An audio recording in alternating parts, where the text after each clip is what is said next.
नमस्कार दोस्तों, मैं अभय आप सभी का आपके अपने YouTube channel read and learn with mister Abhay में स्वागत करता हूं। जैसा कि आप सभी लोग जानते हैं कि इस समय हम संख्या पद्धति से संबंधित सवाल को हल कर रहे हैं। तो आज का हमारा टॉपिक है अभाज्य भाजकों की संख्या। तो अभाज्य भाजकों की संख्या को ज्ञात करने के लिए सबसे पहले हम इन दो टर्म को जान जाएं कि अभाज्य और भाजक, ये जो दो टर्म है इनको जानना जरूरी है। तो आइए जानते हैं अभाज्य। अभाज्य, सबसे पहले अभाज्य संख्याएं कौन सी होती हैं? तो अभाज्य संख्याएं ऐसी संख्याएं एक को छोड़कर, इसकी परिभाषा क्या है? एक को छोड़कर ऐसी संख्याएं जो एक और स्वयं के अलावा किसी अन्य से न कटें। ऐसी संख्याएं एक को छोड़कर ऐसी संख्याएं जो एक और स्वयं के अलावा किसी अन्य संख्या से न कटें अभाज्य संख्याएं कहलाती हैं। जैसे 2 हो गया, 3 हो गया, 5 हो गया। जैसे 2 है तो 2 1 से कटेगा और 2 से कटेगा। 3 है तो 3 1 से कटेगा और 3 से कटेगा। 5 है तो 5 1 से कटेगा और 5 से कटेगा। ऐसे बहुत सारी अभाज्य संख्याएं बनती हैं। यानी अभाज्य संख्याओं की परिभाषा क्या है कि वो संख्या एक से बड़ी होनी चाहिए, एक को हम शामिल नहीं करते हैं, एक से बड़ी होनी चाहिए और वो एक से कटे और खुद से कटे, अन्य किसी संख्या से न कटे, तो ये संख्याएं अभाज्य कहलाती हैं। दूसरा टर्म इसमें है भाजक। दूसरा टर्म क्या है? भाजक। यानी भाजक जिससे हम भाग देते हैं, जिससे हम भाग देते हैं। भाजक क्या होता है? भाजक वो होता है जिससे हम भाग देते हैं। ठीक, तो यहाँ पे विभाजित करने की बात होती है, तो यहाँ पे जो भाजक होगा वो संख्या को पूरा पूरा काटेगा। तो अभाज्य भाजक, ठीक, ऐसी संख्याएं जो एक से कटे और खुद से कटे वे संख्याएं अभाज्य हो जाएंगी। और भाजक वो किसी संख्या को काटती हों।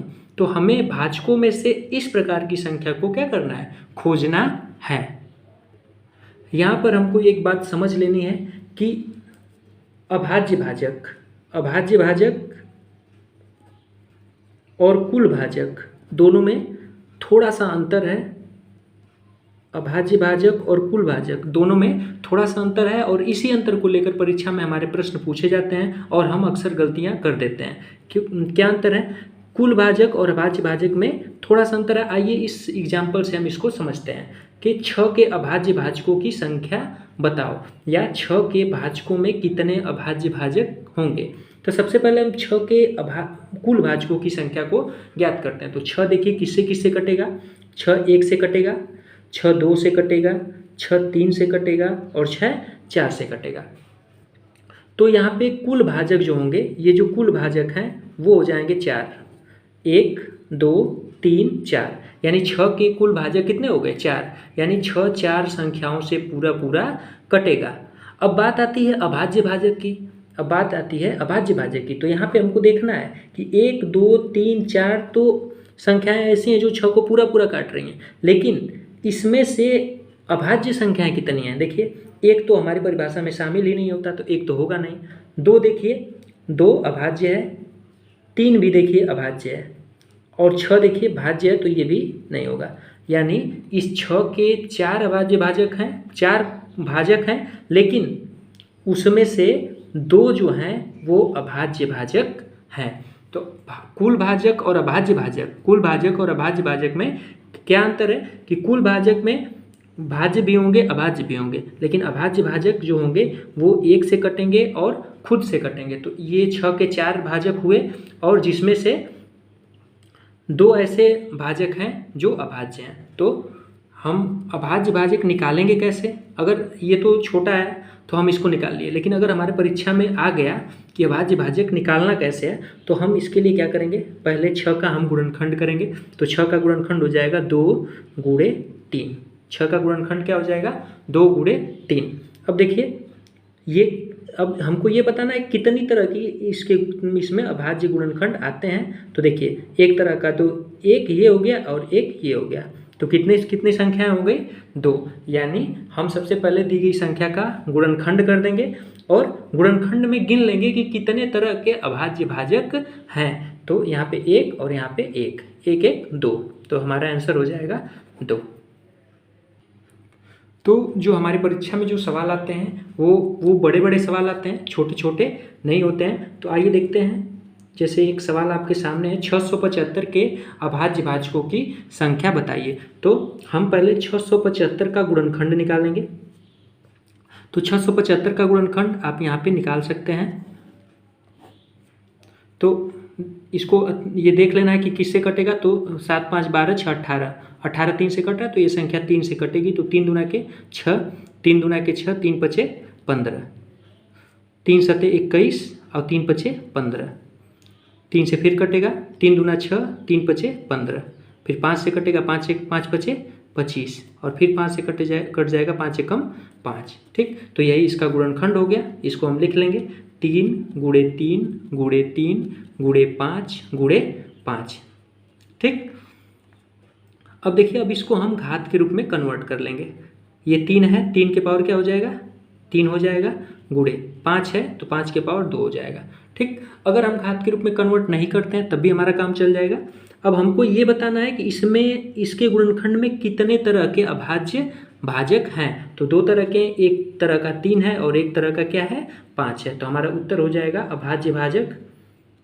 अभाज्य भाजक कितने तरह के हैं, तो वो 2 तरह के हैं। इसके गुणनखंड में कितने तरह के अभाज्य भाजक हैं, 2 तरह के। तो यही हमारा क्या हो जाएगा, उत्तर हो जाएगा। अगला सवाल आपके सामने है कि 360 के अभाज्य भाजकों की संख्या बताइए। तो सबसे पहले 360 का हम क्या कर देंगे, गुणनखंड निकाल लेंगे। तो 2 एकम 2, 2 8 16, 0, 2 9 18, 90, 2 से काटेंगे 2 चौको 8, 2 पचे 10, 45 हो जाएगा। अब 3 से कटेगा, 3 एकम 3, 3 पचे 15, 3 पचे 15 और 5 एकम 5। अब ये हो गया इसका गुणनखंड। तो लिखेंगे 360 बराबर 2 गुणे 2 गुणे 2 गुणे 3 गुणे 3 गुणे 5। ये इसका गुणनखंड हो गया। ठीक, तो अब हमको अभाज्य भाजक बताना है। तो हमें देख लेना है कि कितने तरह की संख्याएं, कितने तरह की अभाज्य संख्याएं इसके गुणनखंड में है। तो एक तरह की ये है, एक तरह की ये है और एक तरह की ए है। तो ये हो जाएगा 1 2 3। तो हमारा उत्तर क्या हो जाएगा, 3। हमको सबसे पहले दी गई संख्या का गुणनखंड करना है। गुणनखंड करने के बाद हमको उसके गुणनखंड में देखना है कि ये कितने तरह की अभाज्य संख्याएं 360 को काट रही हैं। तो वो हो जाएंगी 3 तरह की। हमने देख लिया 1 2 3, तो ये हमारा उत्तर हो जाएगा 3। अगर हमें इसमें कुल कुल भाजकों की संख्या ज्ञात करनी हो तो हम पहले बता चुके हैं कि 2 के पावर क्या लिख लेंगे, 3, 3 के पावर क्या लिख लेंगे, 2 और 5 के पावर क्या लिख लेंगे, 1। अब इनमें सब में 1 1 ऐड करके मल्टीप्लाई कर देंगे। तो 3 1 4 हो जाएगा, 2 1 3 हो जाएगा और 1 1 2। तो 4 3 12 दूना के 24। कुल कितनी संख्या है, कुल भाजक कितने हो जाएंगे, 24। कुल भाजक हो जाएंगे 24 और अभाज्य भाजक कितने होंगे, 3। एक सिंपल सा और सवाल हम कर लेते हैं कि 64 के अभाज्य भाजकों की संख्या बताइए। तो सब 64 के अभाज्य भाजक निकालना है। अभाज्य भाजक, तो सबसे पहले 64 का हम गुणनखंड कर लेंगे। तो 64 का जब आप गुणनखंड करेंगे तो 2 दूना के 4 दूना के 8 दूना के 16 दूना के 32 दूना के 64। ये होता है 64 का गुणनखंड। तो 64 का गुणनखंड हो गया। अब इसमें हमको देखना है कि कितने तरह की अभाज्य संख्याएं हैं। तो केवल एक तरह की अभाज्य संख्या आई है, वो कौन सी संख्या है, 2। तो हमारा उत्तर हो जाएगा 1। अभाज्य भाजक कितने हैं होंगे, 1। अभाज्य भाजक हो जाएंगे 1। अब 64 को आप देख भी सकते हैं, कैसे देख लेते हैं कि 64 किन किन संख्याओं से कटेगा। तो 1 से कटेगा, 2 से कटेगा, 4 से कटेगा, 8 से कटेगा,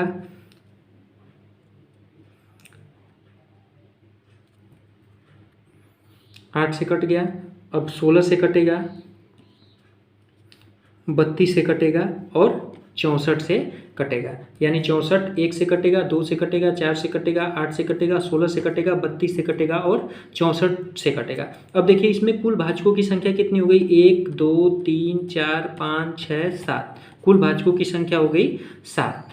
अब इसमें हमको बताना है कि अभाज्य भाजक कितने होंगे। तो ध्यान दीजिए, ये अभाज्य भाजक नहीं होगा। 2 देखिए अभाज्य भाजक है, यानी 1 हमको मिल गया। यहाँ देखिए ये भाज्य है, ये भी भाज्य है, ये भी भाज्य है, ये भी भाज्य है और ये भी भाज्य है।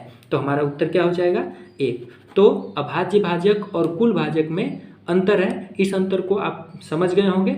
आशा करता हूँ कि ये वीडियो आपको पसंद आई होगी। अगर ये वीडियो आपको पसंद आती है तो हमारे इस वीडियो को लाइक करिए। अगर आप हमारे चैनल पे नए हैं तो हमारे चैनल को सब्सक्राइब करिए और अपने दोस्तों के साथ शेयर करना बिल्कुल भी ना भूलें।